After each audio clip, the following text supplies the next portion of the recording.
À 7h-5, la question santé d'Europe 1, Thomas Soto.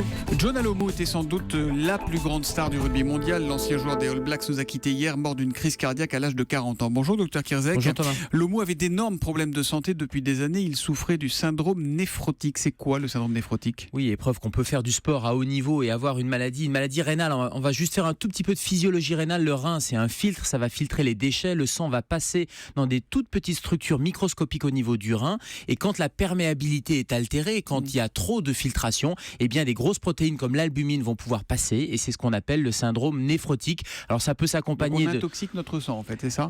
Non, au contraire, j'allais dire ce sont les grosses protéines qui vont passer dans les urines avec ou sans hypertension artérielle, D'accord. avec ou sans insuffisance rénale et dans son cas, malheureusement, il devait y avoir une insuffisance rénale au stade même terminal puisque le traitement a été une greffe. Et ça vient de quoi les problèmes rénaux ? C'est génétique ? Est-ce que ça peut être lié au coup que l'on prend au rugby par exemple ? Alors au coup probablement pas, il y a plusieurs causes. Il y a des syndromes néphrotiques dont on ne connaît jamais la cause, tout le bilan est négatif, c'est ce qu'on appelle un syndrome néphrotique primitif. Et puis il y a des maladies générales comme le diabète, comme des maladies auto-immunes, certaines infections également ou même certains médicaments qui peuvent donner un syndrome néphrotique et provoquer ces symptômes qui sont généralement des œdèmes un peu généralisés.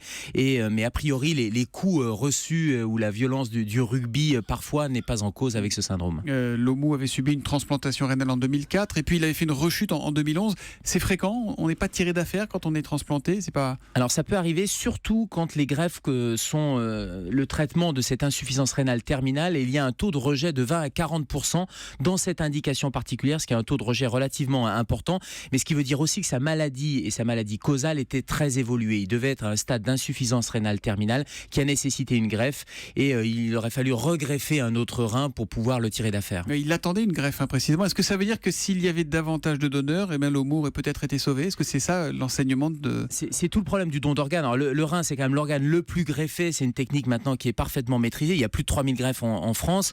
Greffe à partir... Si vous avez un problème de main, moi je peux vous donner un rein sans dommage pour moi. Alors non voilà. Thomas, parce qu'on n'est pas de la même famille. Alors ça peut être une greffe à partir d'un donneur décédé, mais ça peut être une greffe à partir d'un donneur vivant aussi. Et c'est la particularité, mais il faut être de la même famille à condition d'avoir une compatibilité tissulaire. Et globalement sur le don d'organes, vous avez raison de le souligner, ce qui est important, c'est le manque de don d'organes. Et donc s'il y a un message, c'est d'en discuter en famille pour pouvoir se positionner. Lomo est mort d'une crise cardiaque, ça peut être lié ou on n'en sait rien ?